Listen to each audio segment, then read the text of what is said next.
अगर मैं आपसे कहूं कि इंडियन आर्मी में एक ऐसा सोल्जर है जो 1968 से आज तक ड्यूटी पर है, तो आप क्या सोचेंगे?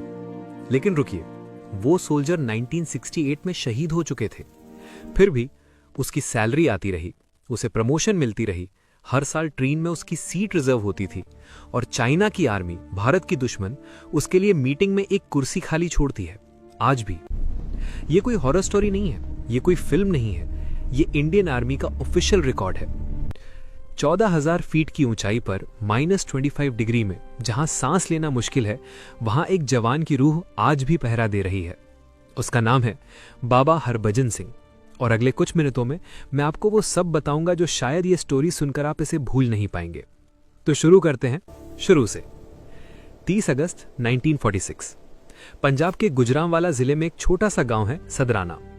1947 के पार्टीशन के बाद यह गांव पाकिस्तान में चला गया, लेकिन तब यह अनडिवाइडेड इंडिया का हिस्सा था। इसी गांव में एक सिख परिवार में एक बच्चे का जन्म हुआ, जिसका नाम रखा गया हरभजन सिंह। पार्टीशन के बाद उनका परिवार इंडियन पंजाब के कपूरथला जिले के कूकाराव में आ बसा। एक आम परिवार, एक आम बच्चा, गांव की पगडंडियों पर दौड़ता, खेतों में खेलता, गुरुद्वारे में माथा टेकता।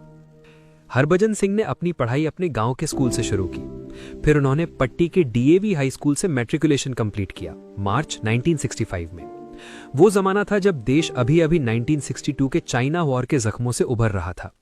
हर घर में देशभक्ति का जज्बा था, हर नौजवान सोचता था मुझे भी कुछ करना है। और हरभजन सिंह के दिल में भी वही आग थी। फरवरी 1966 में सिर्फ 20 साल की उम्र में हरभजन सिंह ने अमृतसर में इंडियन आर्मी में एनलिस्ट किया। उन्हें ज्वाइन कराया गया पंजाब रेजिमेंट में, एक ऐसी रेजिमेंट जिसका इतिहास वीरता से भरा हुआ है। शुरुआत में उनका डेजिग्नेशन था सिपॉय, मतलब एक ऑर्डिनरी सैनिक। लेकिन इस ऑर्डिनरी सैनिक की कहानी एक्स्ट्रा ऑर्डिनरी बनने वाली थी।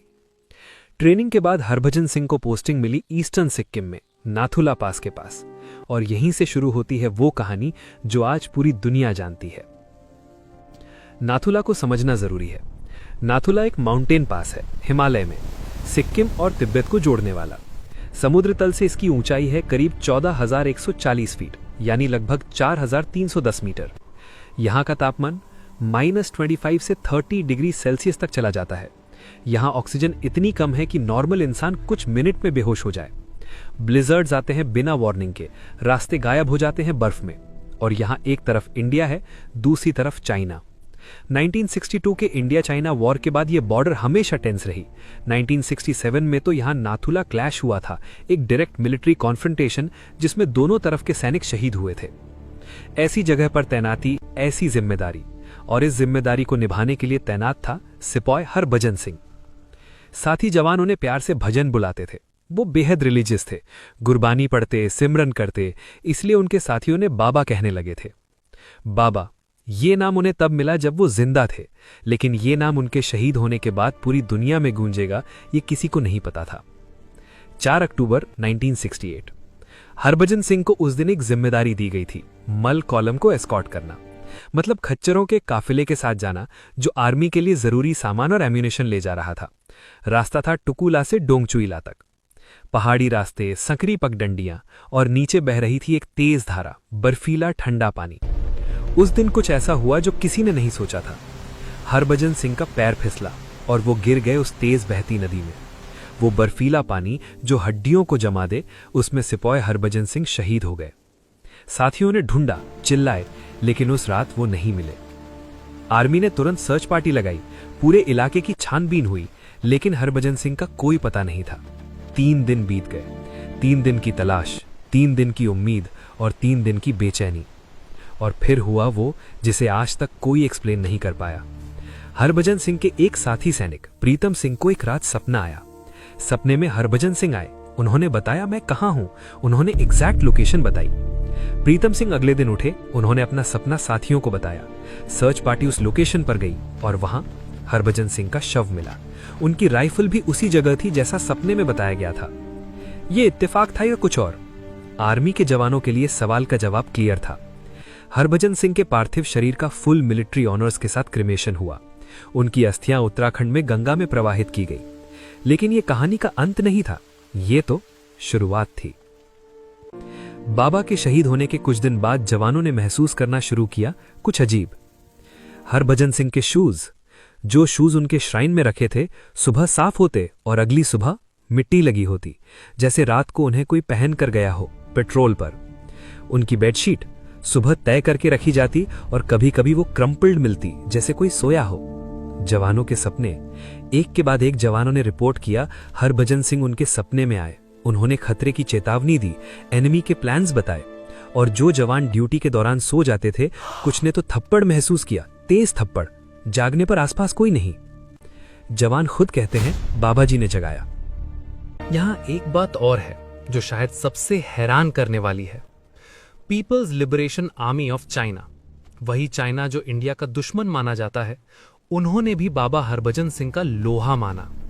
चाइनीज सोल्जर्स ने रिपोर्ट किया, रात को बॉर्डर पर एक इंडियन आर्मी यूनिफॉर्म में एक फिगर दिखता है, अकेला, पेट्रोल करता हुआ।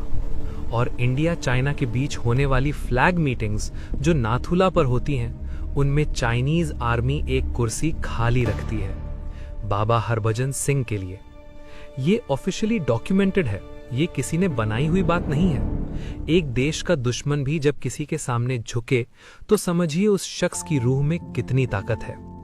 इंडियन आर्मी के एक हवलदार जसबीर सिंह ने कहा, चाइनीज सोल्जर्स खुद हमसे बाबा के बारे में पूछते हैं, वो उनसे डरते भी हैं और रिस्पेक्ट भी करते हैं। ये जानकर आप हैरान हो जाएंगे, इंडियन आर्मी ने बाबा हरभजन सिंह को ऑफिशियली ट्रीट करना शुरू किया एक लिविंग सोल्जर की तरह। सैलरी, उनकी शहादत के बाद भी हर महीने सैलरी उनकी फैमिली को जाती रही। ये एक्चुअली एक पेंशन पेमेंट था जो आर्मी नेक्स्ट ऑफ किन को देती है, लेकिन आर्मी ने इसे सिंबॉलिकली बाबा की तरफ से कंटिन्यू रखा। प्रमोशन, समय समय पर उन्हें रैंक में प्रमोशन मिलती रही। वो सिपाही से शुरू हुए और इवेंचुअली ऑनररी कैप्टन के रैंक तक पहुंचे। दिसंबर 2016 में वो ऑफिशियली रिटायर हुए। एनुअल लीव, हर साल 11 सितंबर को उनकी एक स्पेशल जर्नी होती थी। हर साल 11 सितंबर को नाथुला से एक जीप निकलती थी। उस जीप पर एक प्लेकार्ड होता था, बाबा हरभजन सिंह, लाल अक्षरों में। उस जीप में होती थी बाबा की यूनिफॉर्म, उनका पोर्ट्रेट, उनके पर्सनल बिलोंगिंग्स। रास्ते में सिक्किम के गांव से लोग आते थे डोनेशंस देने, प्रणाम करने। ये जीप पहुंचती थी न्यू जलपाईगुड़ी रेलवे स्टेशन तक। वहां से ट्रेन पकड़ी जाती थी लोहित एक्सप्रेस, जालंधर कैंटोनमेंट के लिए। ट्रेन में एक बर्थ रिजर्व होती थी बाबा के नाम पर। वो सीट खाली रहती थी, कोई उसमें नहीं बैठ सकता था। 3 सोल्जर्स साथ जाते थे एस्कॉर्ट के तौर पर। और उनके घर के बाहर कूकागांव, कपूरथला परिवार इंतजार करता था। बाबा के बिलोंगिंग्स घर पहुंचते, 2 महीने रहते, फिर उसी सम्मान के साथ वापस नाथुला। जब बाबा छुट्टी पर होते थे, उस दौरान नाथुला पर एक्स्ट्रा अलर्ट रहता था। जवानों को लगता था बाबा नहीं है तो हमें ज्यादा सावधान रहना होगा। ये सिर्फ एक रिचुअल नहीं था, ये एक पूरी आर्मी का फेथ था, एक पूरे बॉर्डर का विश्वास। 1968 में जब हरभजन सिंह शहीद हुए तो उनके साथियों ने उस जगह पर एक छोटा सा श्राइन बनाया जहां उनका शव मिला था। ओल्ड बाबा मंदिर, ये आज भी है। ये वो ओरिजिनल स्थान है जहां पहले से बाबा का बंकर था। 1982 में एक न्यू बिगर टेम्पल बनाया गया नाथुला पास के पास NH 717B पर, शेराथैंग और कुपुप के बीच में 13,132 फीट की ऊंचाई पर। बाबा मंदिर के 3 कमरे हैं। पहला बाबा का ऑफिस, दूसरा स्टोर रूम, तीसरा उनका लिविंग रूम। उनकी सारी चीजें साफ सुथरी रखी हैं, जैसे कोई अभी भी वहां रहता हो। उनके शूज रोज पॉलिश किए जाते हैं, उनकी यूनिफॉर्म प्रेस की होती है, बिस्तर साफ होता है। और उस श्राइन का पानी जो डिवोटीज वहां छोड़ते हैं, उसे हीलिंग वाटर माना जाता है। लोग बीमार होने पर वो पानी लेकर आते हैं, 1 हफ्ते रखते हैं श्राइन पर और वापस ले जाते हैं। हजारों लोग हर साल यहां आते हैं, सोल्जर्स, सिविलियंस, टूरिस्ट्स, सब। गैंगटॉक से ये मंदिर करीब 52 किलोमीटर दूर है। आज ये सिक्किम के सबसे इंपॉर्टेंट पिलग्रिमेज साइट्स में से एक है। अब आता है वो हिस्सा जो सबसे ज्यादा गहरा है। जवानों ने बार बार क्लेम किया है बाबा हरभजन सिंह ने उन्हें एनिमी अटैक्स की वार्निंग 3 दिन पहले दी, सपने में आकर, कभी आवाज में, कभी किसी और तरीके से। और ये वार्निंग सच निकली। ये डॉक्यूमेंटेड रूप से कभी प्रूव नहीं हो सकता, क्योंकि आर्मी इन्हें ऑफिशियली क्लासिफाइड रखती है, लेकिन जवान दर जवान, जनरेशन दर जनरेशन यही कहानी चली आ रही है। नाथुला पर तैनात हर जवान, चाहे वो किसी भी रिलीजन का हो, बाबा के श्राइन पर माथा टेकता है, क्योंकि उनका विश्वास है बाबा हैं तो हम सेफ हैं। एक सीनियर आर्मी ऑफिसर ने एक इंटरव्यू में कहा था, बाबा हरभजन सिंह हमारे लिए सिर्फ एक लेजेंड नहीं है, एक मोरल बूस्टर है। इतनी हार्श कंडीशंस में, इतनी आइसोलेशन में, ये फेथ ही है जो जवान को टिकाए रखता है।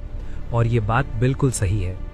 14,000 फीट की ऊंचाई पर -25 डिग्री में अकेलेपन में अगर कोई ऊपर से देख रहा है तो वो फियर कम हो जाता है। दिसंबर 2016 में बाबा हरभजन सिंह की ऑफिशियल रिटायरमेंट हो गई, फुल मिलिट्री ऑनर्स के साथ।